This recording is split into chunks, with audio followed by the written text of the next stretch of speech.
Jendana Podcast.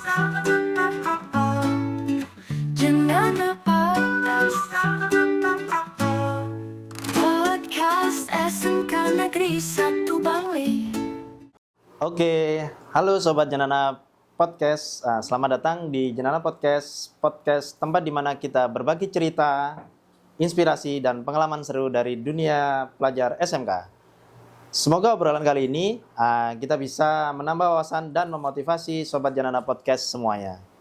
Selamat datang di Jenana Podcast, ruang inspirasi dan gagasan untuk kemajuan pendidikan Bali.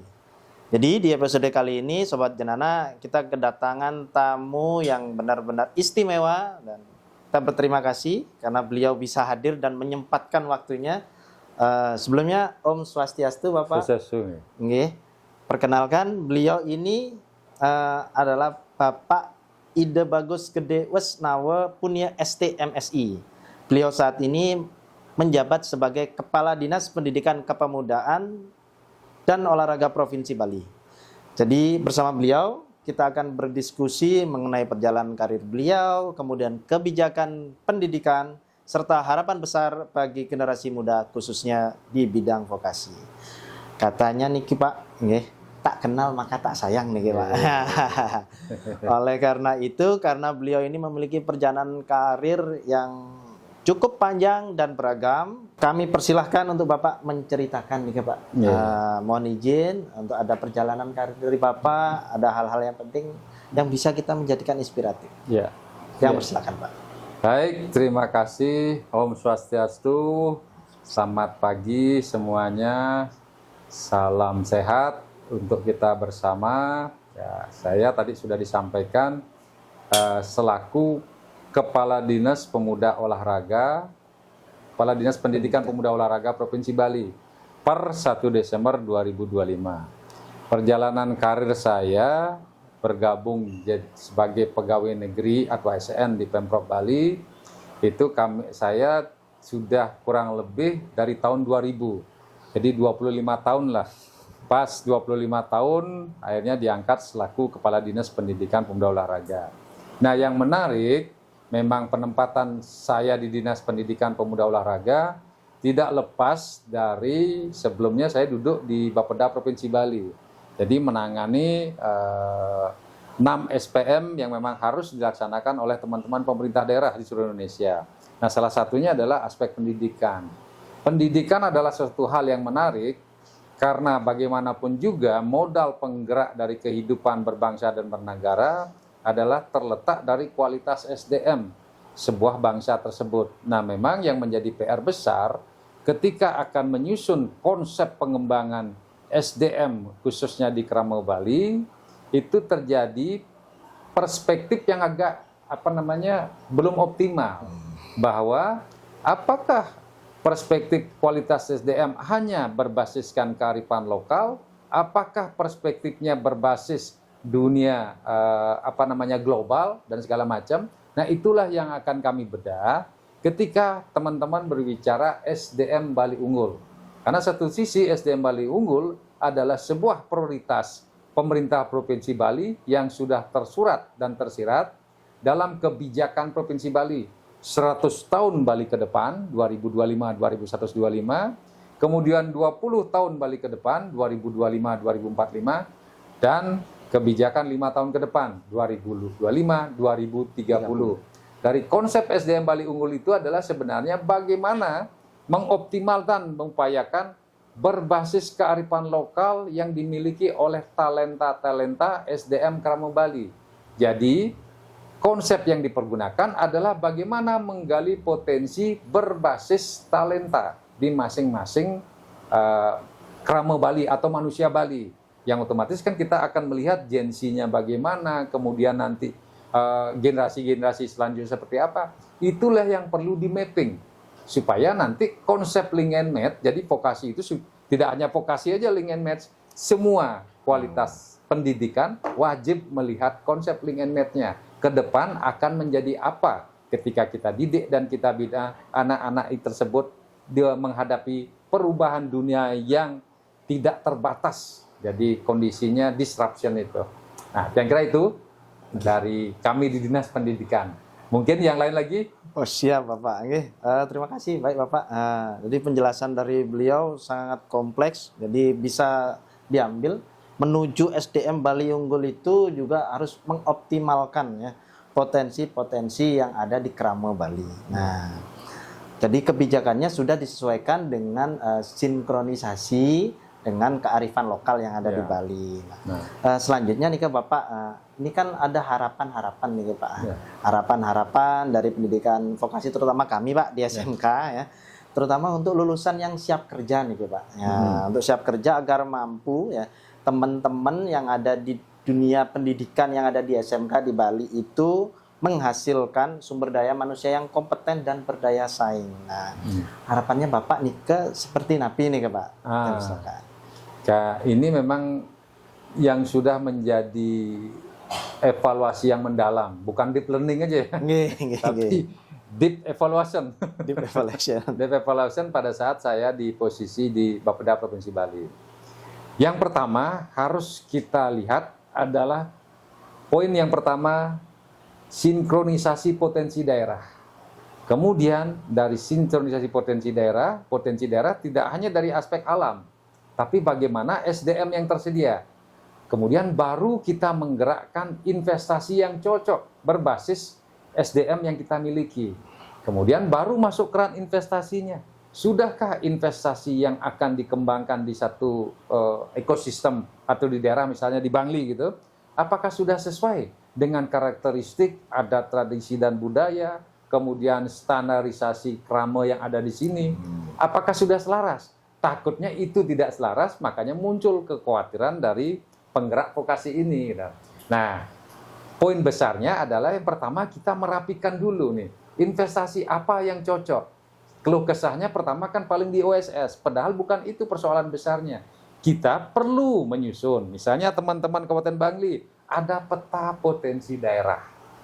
Celakanya itu yang mungkin masih dikesampingkan. Sudah lebih masuk ke intensitasnya ke RT RW, RDTR, tapi peta potensi daerahnya yang dikesampingkan. Ketika peta potensi daerahnya, di sanalah kita menarik iklim investasi. Berdasarkan iklim investasi otomatis mempedomani dan mencermati dari standarisasi kualitas kompetensi SDM yang ada. Kemudian SDM yang tersedia, bahan bakunya untuk berproduksi, berinvestasi juga tersedia, otomatis tidak ada kekhawatiran di dunia SMK. Itu yang belum terjadi sebenarnya. Memang grand design-nya keren banget ini. Tapi ketika kita melihat, loh kok agak begini gitu kan. Yang poin besarnya, kata kuncinya komitmen. Komitmen dunia pendidikan, komitmen masyarakat, dan terakhir adalah komitmen dari pemerintah provinsi dan kabupaten kota. Kalau komitmen nggak ada, apapun yang akan kita laksanakan otomatis akan mubazir. Kan gitu kan? Siap. Apa nih Pak? Sip. Siap. Baik Bapak, jadi banyak yang diambil. Jadi tadi tidak hanya deep learning saja, deep evaluation itu penting sekali. Jadi sinkronisasi dari potensi daerah itu tidak dari sumber daya alamnya saja, dari manusianya juga. Kemudian barulah investasi ini disesuaikan dengan ekosistem agar tahu karakteristiknya. Yang perlu digarisbawahi memang di peta ya sobat ya. Jadi ini ada penting ya, peta potensi daerah itu penting sekali ya. Karena dari peta potensi ini yang bisa kita jabarkan lagi menjadi sebuah komitmen kolaborasi bersama-sama. Selanjutnya nih Bapak, jadi yang sekarang lagi hangat-hangatnya itu ada program Bapak sejalan dengan arahan dari Bapak Gubernur tentang program Satu Keluarga Satu Sarjana. Nah, bagaimana peran pendidikan vokasi khususnya di SMK untuk mendukung keberhasilan program tersebut, Bapak? Baik, terima kasih. Sebelum menjawab itu, saya terbersit juga. Di Bangli khususnya kan ada ini geopark itu. Sudahkah teman-teman SMK mengarahkan ke sana juga? Kan dari ilmu-ilmu segala macamnya itu nanti kan otomatis akan membutuhkan kualitas SDM yang bisa masuk ke spesifikasi itu. Takutnya nanti impor semua tenaganya. Padahal kita memiliki potensi tenaga kerja yang misalnya ada pengembangan geopark. Itu PR besar buat kita bersama. Kemudian yang untuk program 1 KK 1 Sarjana, kami di pemerintah daerah Provinsi Bali dan teman-teman SMK Sebali juga menjadi bagian satuan pendidikan di urusan pendidikan. Program 1 KK 1 Sarjana itu adalah program pemerintah daerah. Jadi bukan lagi bicaranya program Pak Gubernur, tidak. Oh, siap. Karena sudah masuk dalam dokumen perencanaan. Kan perda itu. Nggih. Ada kesepakatan antara eksekutif dengan DPR. Otomatis sudah tertuang dalam perda sampai dengan perda 100 tahun.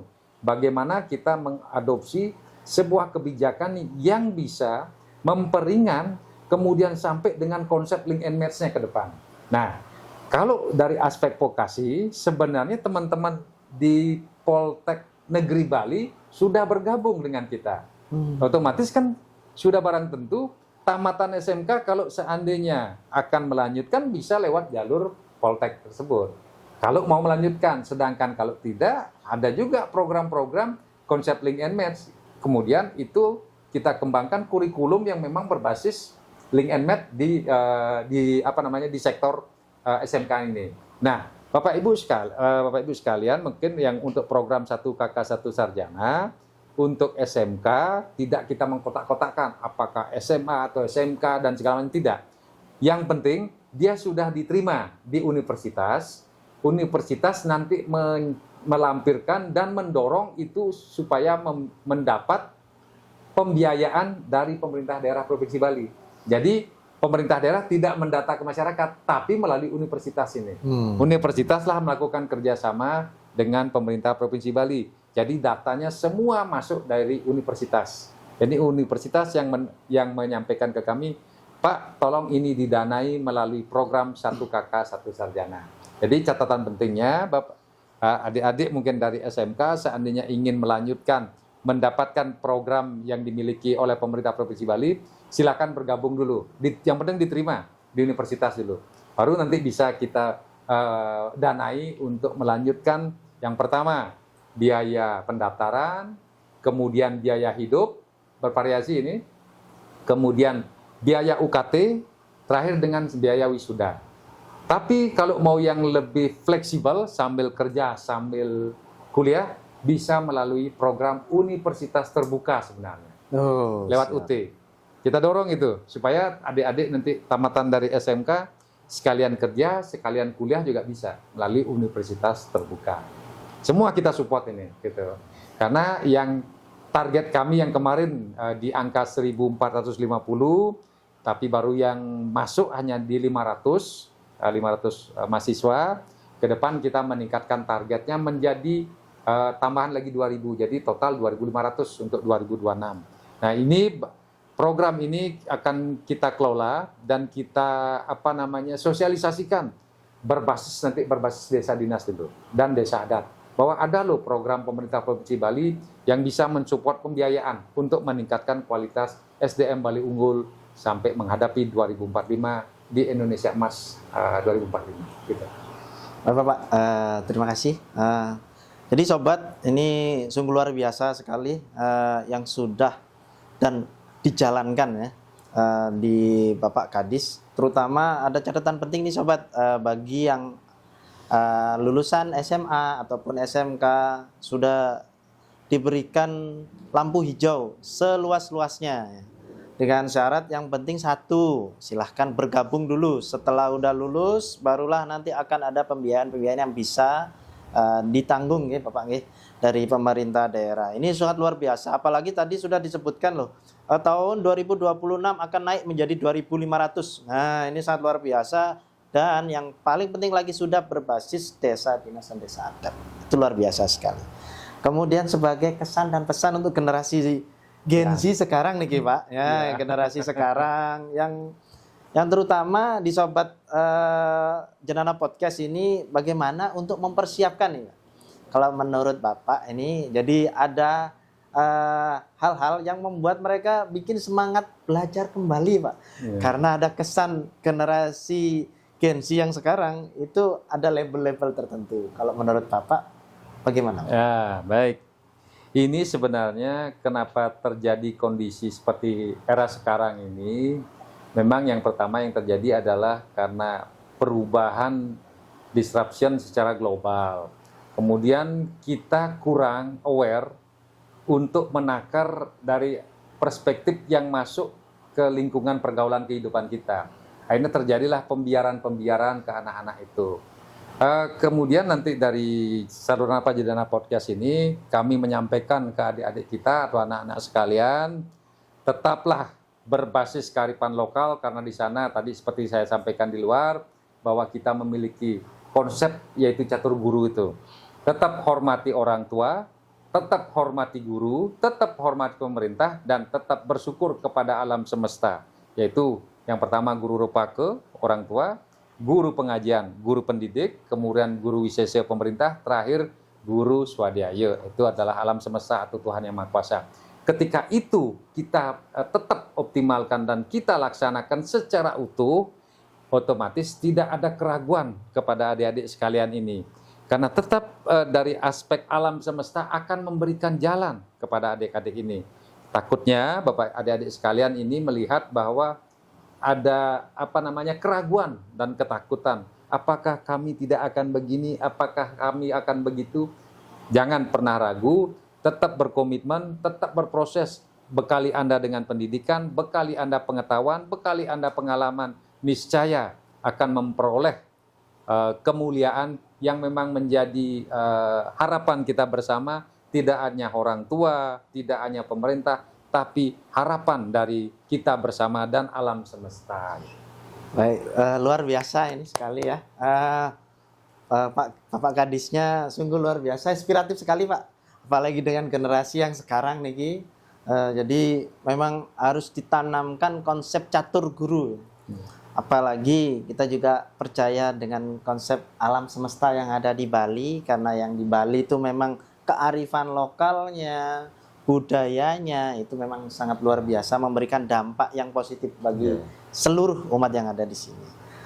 Sobat Jenana Podcast, tak terasa perbincangan kita di episode kali ini telah mencapai di penghujung acara. Kami mengucapkan terima kasih Bapak kepada Bapak Ide Bagus Wesnawa Punya STMSI sebagai Kepala Dinas Pendidikan Kepemudaan dan Olahraga Provinsi Bali atas waktu pemikiran inspiratif Pak. Nah, yang telah Bapak bagikan kepada kita semuanya. Dalam diskusi ini kita banyak belajar. Artinya pendidikan vokasi itu untuk menjadi SDM yang unggul banyak peran. Jadi tidak hanya dari satu sisi saja, tapi harus ada berkolaborasi. Kemudian investasinya dari ekosistemnya. Kemudian yang paling penting adalah komitmen bersama. Komitmen bersama ini yang penting. Semoga obrolan hari ini bisa menambah wawasan dan tentunya menumbuh kembangkan semangat belajar serta menginspirasi seluruh Sobat Jenana Podcast, khususnya pelajar SMK untuk meraih cita-cita dan masa depan yang lebih baik. Akhir kata, saya selaku host mengucapkan terima kasih kepada seluruh Sobat Jenana Podcast yang telah menyimak episode kali ini. Tetap semangat belajar, tetap berkarya, dan sampai jumpa di episode Jenana Podcast berikutnya. Salam inspirasi Jenana Podcast. Om Santi Santi Santi. Terima kasih.